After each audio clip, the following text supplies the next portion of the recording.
je passe à la partie 2 du sujet Amérique du Nord, exercice 3, Amérique du Nord, sujet numéro 1, 2024. Donc là, c'est la partie 2. Et la dernière partie, la question 3a, on nous demande d'étudier la convexité de la fonction f sur ça. Alors, il y a un enchaînement que vous devez bien connaître. Là, je mets le cours ici. En gros, si on vous demande quelle est la convexité, je vais écrire ça, convexité de f, pas de mais plutôt f, convexité de f, et bien il faudra faire au préalable le sens de variation de f', ok, on vous demande ça, et bien pour avoir les sens de variation d'une fonction, on sait qu'il faut étudier le signe de la dérivée de f', c'est f seconde, ok. Donc si on vous demande ça, vous dérivez deux fois, et vous étudiez le signe de ça. Une fois que vous avez étudié le signe de ça, un peu ce que j'ai fait ici, dès que j'ai le signe, et ben j'ai les variations de lui. Dès que j'ai les variations de lui, j'ai la convexité de lui. Voilà. Donc là, ça pareil, ça c'est le cours que vous devez bien connaître sur la convexité, il n'y a rien de bien compliqué. Plus le point d'inflexion, c'est juste c'est le passage de l'un à l'autre, de convexe à concave ou de concave à convexe. Ça sera un point d'inflexion. On va revenir un tout petit peu sur le point d'inflexion juste après, mais rien de bien méchant. Alors, donc, on vous demande ici, étudier la convexité de la fonction f sur l'intervalle tatati. Alors, on étudie le signe de ça. Alors, je vais expliquer pourquoi. Parce que, en fait, dans la question juste avant, on a ça. Donc, il faut étudier le signe de ça. Ça, c'est la fonction f seconde. D'accord? Je vous l'ai dit tout à l'heure. Une fois qu'on demande d'étudier la convexité de f, il faudra avoir ça, le sens de variation de f', et pour avoir le sens de variation de f', il faudra étudier le signe de ça. Okay, donc le signe de f seconde, comme ça on aura le sens de variation de lui, et ainsi de suite, on aura ça. Donc il faut étudier le signe de f seconde. F seconde, le voici. Donc il faut étudier le signe de ce truc-là. Là, j'ai un quotient. Le signe d'un quotient, il se détermine avec le signe du numérateur et le signe du dénominateur. En sachant que x, il se balade entre 0 et plus l'infini, rappelez-vous de l'intervalle d'étude. Là, je reviens au début, l'intervalle d'étude entre 0 et plus l'infini, okay, pour le x. X se balade entre ça et ça. Donc, ça fait que je sais que x cube, là vous avez juste à le justifier, vous écrivez, comme x appartient à 0 plus infini, et bien x cube est positif. Je crois que je ne l'ai pas écrit, je crois.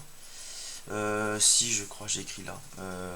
J'étais un petit peu vite ici. Donc il faudra étudier le signe de... x cube, lui, il faut juste préciser qu'il est positif.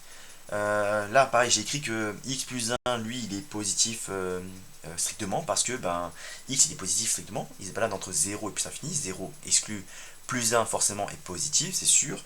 Donc là, dans f seconde, lui est positif, x plus 1 est forcément positif, parce que x est positif, donc positif plus positif c'est forcément positif, positif fois 2 c'est toujours positif, le signe ne dépend que de ce petit truc là, que de x moins 1. C'est pour ça que j'ai dit que, là j'étais un petit peu rapide, on étudie le signe de x moins 1, lui donnera le signe de f seconde. Parce que si, imaginons que là je considère juste les deux petites parenthèses, si x plus 1 est toujours positif, lui est négatif, ça sera négatif, donc c'est bien lui qui impose son signe. Si lui est positif et que lui est positif, et ça sera positif, donc c'est bien lui qui impose son signe. Okay, donc quand c'est que positif partout, on va chercher d'abord celui qui pourrait être négatif. Donc lui est positif tout le temps, son signe on ne nous intéresse pas, son signe toujours positif, pareil, son signe toujours positif pour le 2, parce que ça ne dépend pas de x, il n'y a que lui, x moins 1, qui va déterminer le signe de f seconde. Dans la correction sur AppMet, vous allez voir qu'ils ont dit ils ont bien expliqué que le signe de tout ça ne dépend que de x moins 1. D'accord, c'est ce que j'ai expliqué, mais là j'ai été un petit peu trop rapide. Donc le signe de ça c'est une fonction affine croissante. Je crois que j'ai expliqué ici. Donc là, la courbe de ça, c'est quoi? C'est genre en moins 1 et ça fait ça. Ça va un truc comme ça à peu près. Hop, comme ça. Ça passe en moins 1. Le coefficient de vecteur, c'est 1 ici. 1x moins 1. Et donc, ça vaut 0. Cette courbe-là passe par 0 lorsque x vaut 1. Une fois qu'on a ça, je sais qu'avant ce 1, c'est négatif. Après ce 1, c'est positif pour cette fonction. Ok, n'oubliez pas que l'intervalle d'étude est entre 0 et 1. Donc là, j'ai écrit que entre 0 et 1, le 1 ici, je dois le mettre ici parce que c'est une valeur importante pour le x-1. D'accord, il a un rôle important. Le 0 ici, avant c'est 0. Enfin, avant ce 0, c'est négatif parce que la courbe est croissante. Donc ça fait forcément négatif, 0 et positif pour une fonction qui est croissante, strictement. Donc, négatif, 0, plus. Okay, lui, ils ont exactement les mêmes signes, les deux là. Ils ont exactement les mêmes signes. Donc là, je fais un copier-coller. rien de spécial. Si lui, il est négatif, ben forcément, sa primitive, ou alors, ben, une fois que, si lui, on va dire sa dérivée est truc, et ben forcément, pour lui, ça sera un sens de variation décroissant et croissant, d'accord. Donc ça, faites attention. Le 3, ben, j'ai calculé, f', il est là, f', la page précédente, on a fait f', ben, je remplace tous les x par 1, ln de 1, ça vaut 0, 0 fois 2, poubelle, 0. Là, il y a un 2 qui reste tel quel. Attention, là, on n'est pas en train de dériver. On est en train de calculer l'image ici pour essayer de compléter cette case-là. D'accord. À la base, normalement, cette case-là est vide. Moi, j'ai calculé le 3 ici et je vous explique d'où vient le 3. Donc là, du coup, bah, forcément, je remplace. Là, du coup, bah, ça tableau de l'entrée. F' de 1. Donc, x, il vaut 1 ici. Donc, regardez bien cette colonne-là. 1. Et la ligne F'. Donc là, je calcule F' de 1. F' de 1. Donc là on a dit que ça faisait ln de 1 qui fait 0, 0 fois 2 ça fait 0, là ça fait un 2 ici, donc jusqu'à tout ça vaut 2, 1 sur, là j'ai 1 au carré ça fait forcément 1, 1 sur 1 ça fait 1, 1 plus 2, 3, donc 3, je peux le mettre ici. Ça serait plus sage, ça serait plus rigoureux de l'écrire ce calcul là, d'accord, d'écrire f' de 1 est égal à, et vous faites le calcul que j'ai dit à l'oral là à l'instant, et vous aboutissez à 3, comme ça vous pouvez le mettre dans votre tableau, et comme ça on ne va jamais rien vous reprocher. Pour les limites en plus infini, là, c'est un travail un petit peu plus lourd parce qu'il y a beaucoup de justifications à faire. Donc, ce que je préconise, c'est vous prenez votre calculatrice et pour f' de x, vous tapez la bonne fonction, vous regardez la bonne ligne et vous tapez ceci à la calculatrice, à ne pas confondre avec f. Ça c'est f', et vous regardez la limite en 0 et en plus l'infini. Okay, je ne vais pas le faire ici, mais en gros, bien sûr, là, vous allez entrer dans votre fonction. Là, vous rentrez dans votre fonction ici, vous tapez f' et vous regardez graphiquement à quoi ressemble la fonction. D'accord. Donc, vous regardez en 0, proche de 0 par valeur supérieure, et vers la droite, en plus infini. Et vous allez tomber sur plus infini, plus infini. Et c'est assez cohérent. Vous ne pouvez pas monter vers moins l'infini, ça n'existe pas. Voilà, c'est plus infini, plus infini. Ça aurait pu être autre chose, mais là, c'est plus infini. Ça c'est un petit détail, je pense que ça sera, je sais pas trop si ça sera évalué ou pas, ça, mais il faudra pas laisser de trou dans votre tableau de variation. Donc, une fois que j'ai fait ça, une fois qu'on a fait ça, dans les variations de lui, ça nous permet d'avoir la convexité de f. C'était ça la question de base. Si ça descend, cave, ça monte, convexe. Ok, descend vers la cave et ça monte. Ok, je rappelle que concave, c'est-à-dire que la fonction f ou la courbe de f est en dessous de ses tangentes. Alors, j'en étais où déjà? Donc là, c'est la partie 2. Donc là, je vous conseille fortement, une fois que vous avez fait ça, je pense que vous pouvez écrire, mais explicitez-le, je pense. Ok, donc écrivez que sur l'intervalle 0, 1, f est concave. Ok, donc on dit que f est concave et cf est en dessous de ses tangentes. D'accord, c'est pas f. F c'est sur la partie papier et cf c'est la partie graphique en gros. Donc ne mélangez pas les deux. F est concave et c'est pareil que de dire que cf est en dessous de ses tangentes sur l'intervalle 0, 1. 0, 1, vous allez écrire comme ça, 0, 1, okay, vous esquivez, vous ouvrez les crochets ici. Et après, là, bah, pareil, entre 1 et plus infini, vous avez crochet ouvert, et ben f est convexe. Vous écrivez ça en phrase. Je crois qu'ils ont fait ça dans la correction, vous écrivez en phrase, c'est mieux. Et après, ben, une fois que vous avez forcément du concave et du convexe, ben, forcément, il existe forcément un point d'inflexion. Le point d'inflexion, vous allez forcément récupérer, l'abscisse. Okay, l'abscisse ici, ben, c'est 1. Donc on peut écrire que, je crois que je l'ai écrit ou pas, je sais plus si j'ai écrit ou pas, non je crois que j'ai été un petit peu rapide. Ben, il faudra dire que la courbe CF admet un point d'inflexion. D'accord, c'est pas F, c'est CF. C'est un tout petit détail, c'est sur la partie graphique qu'on voit qu'il y a un point d'inflexion. Donc CF admet un point d'inflexion d'abscisse 1. Ça serait peut-être même mieux que, là je vous disais qu'on va parler un petit peu des points d'inflexion, calculer aussi l'image de 1. D'accord, l'image de 1, normalement, enfin, il n'y a même pas besoin de calculer l'image de 1. Là, on vous le donne ici, c'était moins 1. L'image de 1, c'est moins 1. D'accord. Ou alors, je vous demande les coordonnées du point d'inflexion. Les coordonnées, c'est bien l'abscisse et l'ordonnée. Trouvez bien ça. Si c'est pas donné, mais certainement que là, vous l'explicitez. Donc, dites que CF admet un point d'inflexion de coordonnées 1, point virgule, moins 1. Comme ça, vous aurez tous les points. Et on est tranquille, on est serein. Alors, ensuite, la question 3b.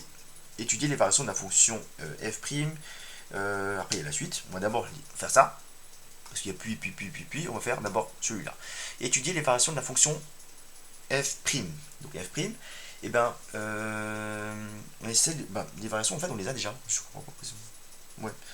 Ouais, parce que ça, c'est au cas où, pour ceux qui n'ont pas fait le tableau, moi j'ai fait directement le centre de variation. Il est là, d'accord? Le centre de variation, il y a juste à réécrire que dans la question 3b, que f est décroissant sur intervalle 0, 1 et croissant sur intervalle 1 plus infini. Ça, c'est bon. On le dit parce qu'on l'a bien explicité, on a fait le tableau, il n'est pas sorti de nulle part, tout ça. Après, il faut étudier le signe de f'. Ok? Là, c'était juste un peu de jugeote qu'il vous faut. Bien remarquer que dans cette partie-là, pas besoin de gros calculs. Si le minimum d'une fonction c'est 3, là on parle de f', et bien si c'est 3 le minimum, forcément f' est que positif parce que ça plonge jusqu'à 3. Forcément, ça esquive, en gros, ça fait ça descend jusqu'à 3, ça remonte, et là il y a l'axe des abscisses, où il y a le 0, et ben forcément, si 3 c'est le minimum, c'est sûr que c'est que positif. Okay, là il y a juste à écrire. J'ai écrit que lui est positif sur ça, donc je crois que j'étais un petit peu trop rapide dans la justification. Mais là je vous explique en tout cas à l'oral que là ça descend jusqu'à 3, ça remonte, et bien 3 est minimum de f' sur intervalle 0 plus infini. Donc forcément, sur intervalle 0 plus infini, l'intervalle d'étude qui nous intéresse, et ben f' est positif. D'accord? Donc là qu'on demandait le signe de f', il est que positif. Là on a bien tout expliqué. Vous expliqué en phrase, il n'y a pas toujours besoin de faire de calcul. En déduire le centre de variation de la fonction f sur truc, et bien comme lui, le signe, on l'a, le signe de lui, et bien comme il est que positif, ben forcément lui il est que croissant. Ah pareil, je crois que je l'ai écrit ici. Donc comme f' est positif sur ça, et ben f est croissant sur le même intervalle. Croissance strictement, j'aurais pu écrire. Croissance strictement. Ok, je crois que c'est bon à peu près. Après, la question classique, question 4a, on va utiliser le TVI. Le théorème des valeurs intermédiaires, il faudra justifier 3 choses. À chaque fois, il faudra dire 3 choses que j'ai écrites ici. F est continue, parce qu'elle est dérivable. Elle est strictement croissante, donc strictement monotone. Ok. Donc ça, je mets dans la même phrase. Je n'ai pas beaucoup de temps au bac, donc j'écris F est continue et strictement croissant sur ça, sur l'intervalle qui nous intéresse. Là, je vous conseille de ne pas faire comme moi, c'est pas génial, mais en gros là je dis que la courbe elle passe ici, elle passe de moins l'infini jusqu'à plus l'infini, donc forcément on passe par 0, elle est continue et strictement croissante, forcément ça passera qu'une seule fois, ça part de moins l'infini, là je parle des images, hein. Je parle de moins l'infini et je vais chercher vers plus l'infini, forcément je passe par 0, c'est obligé. Vu que là ici, je sais qu'en 1, la courbe elle est à moins 1, en 2, là, on voit bien qu'en 2, ici, je vois qu'en 2, on est au-dessus de 0. La courbe, l'image de 2, elle est positive, l'image de 2, par la fonction f. Ok? Donc ça serait peut-être mieux que ici, parce que du coup, là, je suis même pas fan de ce que j'ai écrit. C'est peut-être plus rapide, plus simple, mais il faudrait calculer l'image de 2. Pourquoi? Ou même l'image de 3, si vous voulez, d'accord? Si je calcule l'image de 2, je verrai que c'est positif. L'image de 1 est négative parce qu'elle vaut moins 1. Et comme en moins 1 j'ai une image négative et en 2 j'ai une image positive, forcément la solution de l'équation f de x égale à 0, elle se cache entre 1 et 2. Entre 1, là en 1 c'est négatif, en 2 c'est positif, forcément il y a le 0 qui est bien entre du négatif et du positif. Parce que là on va dire que la courbe ou le train va passer de négatif à positif, donc forcément on passera par 0.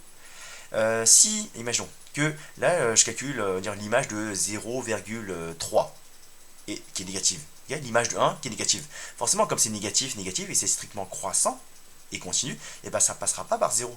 Parce qu'en image en 0, en 0,3, c'est négatif, lui est négatif aussi. Forcément, comme ça passe de négatif à négatif, je passerai pas par 0. Il faut bien trouver un coup où c'est plus petit que 0, un coup où c'est plus grand que 0.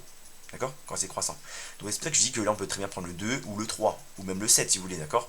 Il faut bien une image négative, une image positive. Donc là du coup, si vous prenez par exemple 2 ou même 1,9, peut-être que ça passe. Donc là, ne jouez pas les chauds non plus. Faites le 2, faites l'image de 2 ou l'image de 3, ça ira très bien. Et là, n'oubliez pas que vous faites le calcul à la main, donc autant prendre les nombres les plus simples, les plus sympas possibles. Donc calcul l'image de 1, c'est moins 1, c'est donné d'énoncer. On vous en voudra pas si vous reprenez le 1 et l'image de 2, vous calculez à la main, c'est pas très compliqué, l'image de 2 par la fonction f. La fonction f, je rappelle c'est ça, D'accord? Vous calculez ça rapidement et vous donnez surtout une valeur approchée. L'image de 2, je ne l'ai pas calculé, bon, ça sera une valeur positive, soit ça a été calculé dans le corrigé. Et donc là, vous calculez, vous mettez 2, ln de 4, moins 0,5, un demi quoi, et vous donnez une valeur approchée qui sera positive. Ok, là, vous devez bien préciser. Donc, une fois qu'on a précisé ça, f est continue, parce qu'elle est dérivable, elle est strictement croissante, donc strictement monotone, et là, vous devez donner les valeurs. D'accord? Donc il y a bien une valeur qui est en dessous de 0, une valeur qui est au-dessus de 0. D'accord? C'est ça que là j'ai calculé, j'ai joué avec les limites plutôt. En limite, je passe de moins infini à plus infini, ben 0 il est bien compris entre moins infini et plus infini. Donc avec cet élément-là, donc les valeurs, ça et ça, donc trois éléments, 1, 2 et les valeurs, et ben vous pouvez utiliser le théorème des valeurs intermédiaires. Surtout vous n'écrivez pas TVI, vous ne faites pas les feignants, vous écrivez bien le théorème des valeurs intermédiaires comme il faut. Et ben cette équation-là admet une unique solution sur un intervalle qui vous intéresse. Enfin là, j'aurais pu écrire même. Si vous cherchez entre 1 et 2, on a calculé l'image de 1 qui est négative, l'image de 2 qui est positive, forcément, et là, du coup, l'unique solution se cache entre 1 et 2.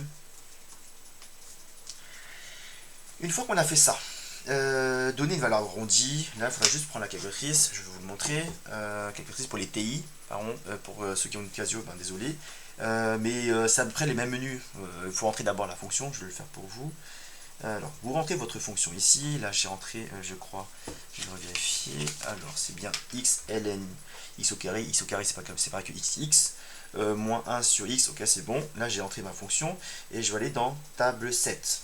Là, je vais démarrer à 0, hop, ici, et je repars à 0. Je vous explique ce que j'ai fait. Hop. Alors, donc là, je sais que la solution, elle se cache entre 1 et 2. D'accord? On a dit qu'en 1 ici, il y avait une valeur. Là, on est en train de chercher une valeur approchée de ce nombre-là. D'accord? Qui est entre 1 et 2. On ne vous demande pas de résoudre l'équation, on vous demande de trouver une valeur approchée au centième près. Donc, je fais quoi? Donc, je fais ce qu'on appelle un balayage. On va chercher, je calcule l'image de 0. J'aurais peut-être dû démarrer. Bon, c'est pas grave. Je démarre de 0 et je fais un pas de 1. Je calcule l'image de 0, qui sera pas possible, l'image de 1, l'image de 2, l'image de 3, parce que là j'ai mis un step, ou l'incrémentation de 1. Je démarre à 0, point de départ, donc je calcule l'image de 0, puis l'image de 1, puis l'image de 2, 3, 4, 5, 6, ok. Si par exemple le table start, j'avais commencé à 38, là je mets un 1, et ben il m'aurait calculé l'image de 38, puis l'image de 39, 40, 41, 42, 43, 48, ok. Ça c'est l'incrémentation. Donc, du coup, on sait que là, si je fais ça, une fois que j'ai fait ça, là, faites bien en auto ici, ok. Et ensuite, là, une fois que votre table est paramétrée, vous allez aller dans table. Là, c'est en bleu. Et là, je vois que, en 0, forcément, comme on a prévu, c'était pas possible de calculer. Et en 1, c'est moins 1, d'accord. Donc, ça correspond bien à ça. En 1, c'est moins 1. Et en 2, là, on voit qu'on a une valeur qui est positive, d'accord. Donc, si vous avez calculé votre f de 2, vous auriez dû trouver une valeur à peu près comme ça, environ 2,2, 2,3. Ouais, ensuite, une fois qu'on sait que ça se cache entre 1 et 2, parce que là j'ai bien une valeur négative et une valeur positive, donc la solution se cache entre 1 et 2. Donc maintenant que je sais ça, et je vais faire un balayage entre 1 et 2, mais cette fois-ci avec un pas de 1 dixième. Donc en gros, je vais redémarrer de là, donc je sais que ça se cache entre 1 et 2, et comme moi je voudrais un peu plus de précision, parce que si je calcule avec un pas de 1, si je remets le 1 ici, le problème c'est qu'il va me calculer l'image de 1, puis l'image de 2, 3, 4, 5, 6, mais ça ne m'intéresse pas ça, parce que je sais que ça se cache entre 1 et 2. Donc 1, là je vais mettre un pas de 1 dixième. Comme ça il va me calculer l'image de 1, 1,1, 1,2, 1,3, et ça sera plus précis. Et là j'aurai un peu plus de précision sur la valeur qui est là. D'accord? La solution de l'équation f de x égale 0. J'ai ça. Ensuite, une fois que j'ai paramétré, je vais aller dans ça. Après, c'est. Donc là, vous voyez, là, j'ai une valeur positive, négative. Donc, à 1,3, j'ai une valeur négative. Et à 1,4, on saute à une valeur positive. Donc, du coup, je sais que la solution se cache entre 1,3 et 1,4. D'accord? Je ne regarde pas les chiffres ici. Ce qui m'intéresse, c'est le signe. Lui, il est plus petit que 0. Lui, il est plus grand que 0. Donc forcément, la solution se cache entre 1,3 et 1,4. Là, pareil, on continue. Je vais faire ça. Ça se cache entre 1,3. Et là, cette fois-ci, je vais mettre un pas de 1 centième. Mince. Hop. 1 centième. Donc là, pareil, il va me calculer l'image de 1,3 parce que c'est le start, 1,3, puis 1,31, 1,32, 1,33, 1,34, et ainsi de suite, parce que je ne mets pas de 1 centième. Là, c'est pareil si je mets un 0, hein, d'accord, 1,30, 1,31, 1,32, et ainsi de suite. Donc, je fais ça, hop. Et là, du coup, je vois que là, j'ai une valeur négative, donc en dessous de 0, une valeur positive, donc au-dessus de 0. Donc entre 1,32 et 1,33. Là, vous continuez et vous allez trouver jusqu'à avoir... je crois que dans le corrigé, il y a écrit que c'était... c'était quoi déjà le truc? Donc 1,327 et 1,328. Donc là, si vous voulez arrondir au centième, vous allez trouver 1,33 arrondi au centième. Ok, ensuite, j'en étais où déjà? Donc là c'est bon, on a donné une valeur approchée qui est là, on a quasiment fini l'exercice. Arrondi, je crois que c'est écrit déjà. Ouais, donner une valeur arrondie. Donc là c'est du coup c'est TVI, la question 4A. Et ici il faudra juste utiliser quelques reprises et écrivez bien les étapes que vous faites. Ok, donc X est compris entre 1 et 2, puis entre 1,3 et 1,4, et ainsi de suite, 1,32, 1,33, et ainsi de suite, jusqu'à la fin. Et à aboutir jusqu'à l'arrondi à 10, 10 puissance moins 2, ou arrondi au centième, de alpha. Alpha, c'est la solution de votre équation qui est là. Alors, dernière question. On vous demande de montrer que alpha respecte ça. Ok, alors du coup, si vous avez bien compris les choses, alpha c'est la solution de cette équation. Ça veut dire que f de alpha vaut 0. C'est ce que j'ai écrit ici. Alpha est solution de f de x égale à 0, alors on a ça. Ok, traduisez, ça va aussi vous aider à bien réfléchir dans le bon ordre en fait. Et aussi pour le correcteur, il va suivre ce que vous faites. Donc f de alpha vaut 0. F de alpha, du coup, je peux remplacer. F de alpha, là pareil, je reprends ma fonction de départ ici, je remplace tous les x par alpha. Je sais qu'en remplaçant tous les x par alpha, j'obtiendrai 0. Donc alpha, ln de alpha carré moins 1 sur alpha est égal à 0. C'est ce que j'ai écrit ici. Okay, une équation est équivalente à une autre équation. Okay, donc n'oubliez pas l'autre morceau, n'oubliez pas le égal à 0. Une équation est équivalente à une équation. Moi j'ai écrit ça, là j'ai juste retraduit. Et à partir de là, à partir du début, à chaque fois que vous devez montrer une égalité, parce que du coup, là voici l'égalité, à chaque fois que vous avez une égalité à montrer, à chaque fois, avant même d'avancer, regardez bien à chaque fois, gardez un œil sur l'objectif à chaque fois. D'accord, comme ça, vous allez avancer un peu dans le brouillard, mais dans la bonne direction plutôt. D'accord, on avance à tâtons, on hésite un petit peu, mais par contre, avec ça devant nous, et bien on voit à peu près où est-ce qu'on doit aller, quoi. Là, il y a du ln. Là, il a disparu, il a laissé place à du exponentiel. Okay, donc peut-être que on a dû appliquer du exponentiel sur du ln pour que lui disparaisse, et du coup, de l'autre côté de l'équation, on a un exponentiel qui apparaît. Okay, donc là, il faut bien réfléchir ça. Comment lui pourrait disparaître et comment lui peut apparaître? Et bien, il faut appliquer la fonction exponentielle de part et d'autre de l'équation. Peut-être, d'accord? Donc, en ayant ça en tête, peut-être on va essayer. Voilà, bien sûr, vous essayez d'abord au brouillon. Hors de question de faire ça sur papier et ensuite de mettre du typex. Si on s'est trompé, ça serait une grosse perte de temps. Donc là, si vous voulez appliquer du exponentiel sur lui, et ben, il faudrait dégager celui-là et le alpha. Donc c'est ce que j'ai fait en premier. Celui-là, il part à droite en faisant plus 1 sur alpha. À gauche et à droite, on obtient ça. Après, là, pareil, on a dit, il y a lui qui nous gêne. Voilà. Qu'est-ce que j'ai fait ici? J'ai multiplié par... Ouais, donc j'ai multiplié... J'aurais pu diviser par alpha. Là, je sais pas ce que j'ai fait. J'ai multiplié par alpha à droite et à gauche. En faisant à gauche, du coup, j'aurai alpha carré. Là, je n'aurai plus que 1. Et après, j'ai divisé, je crois. J'ai divisé par alpha carré. Lui, c'est qu'un nombre. Rappelez-vous, c'est qu'un nombre. Ce n'est pas quelque chose de très compliqué. C'est juste un nombre. Donc, on a le droit de diviser par ce nombre-là. Il est différent de 0. On a le droit. Donc, on divise par alpha carré. On obtient ceci. Et après, là, le ln, il est tranquille. Il est tout seul. Et bien, il n'y a plus qu'à appliquer la fonction exponentielle. Parce que je rappelle que la fonction exponentielle, c'est la fonction réciproque. Ou la fonction inverse, si vous voulez, de lui. En appliquant du exponentiel sur lui, là il n'y a que ln de alpha carré, et en appliquant exponentiel, il n'y aura plus que ça. En gros, le exponentiel va éliminer le ln. Donc j'applique à gauche, j'applique à droite. J'applique à gauche, lui il ne reste plus que alpha carré, et en appliquant à gauche, j'aurai exponentiel de ceci. Et c'est ce qu'on vous demandait de trouver. Et là on a fini l'exercice.